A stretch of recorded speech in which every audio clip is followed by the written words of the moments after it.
مکرم خان صاحب ته خواست کوو چې موږ سره خپل کلام شریک کړي.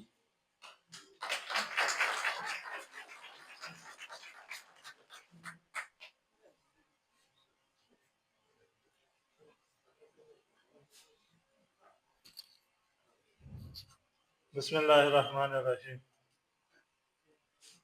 د اپریدو د خاورې د درادم خېلو نمایندګي کولو شرف راته د ښاغلي فیض الله بارمخیل صاحب او د هغه د ملګرو د خوږې مینې د لاسه دې ځای کې راته حاصل شو.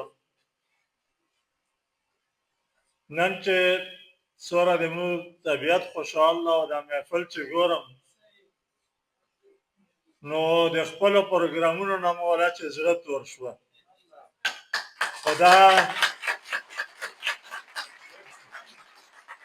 بارمخیل صاحب د مخکې د موږ یو کتاب مخکتنو له راغلي وو نو په شمار ورته شل پنځه ویشت کسان ناست وو. خو بیا هم د قاسم علي ادبي ټولنه د رادمخیل د طرفه د طلوع ادبي بهیر ټولو ملګرو له او خاص کر چې د څومره شایقین ناست دي دو ټولو شکریه مننه د ذات افزایي په دې پروګرام کې د شرکت کولو او دې له فند ورکولو. اما خو فیض الله بهي له پته ده چې موږ صرف د پروګرامونو شوقیان یو، پروګرامونه جوړوو. خو لږ ډېر داسې مات ګوډ یو دوه اشعار چې د امن مشاعره ده. سر کې الف په میز کې میم آخر کې نون پکار ده.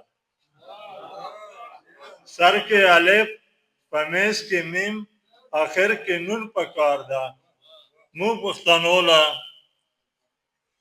پښتنو له خوشحالۍ داسې ژوندون پکار ده. سر کې الف په میز کې میم آخر کې نون پکار ده. مونږ پښتنو له خوشحالۍ داسې ژوندون پکار ده. په پښتنو کې اتحاد او محبت دپاره په پښتنو کې اتحاد او محبت دپاره د ستر خوشحال او د غني په لاره یون پکار ده. یو ځلې بیا د ټولو ملګرو ډېره مننه. السلام علیکم.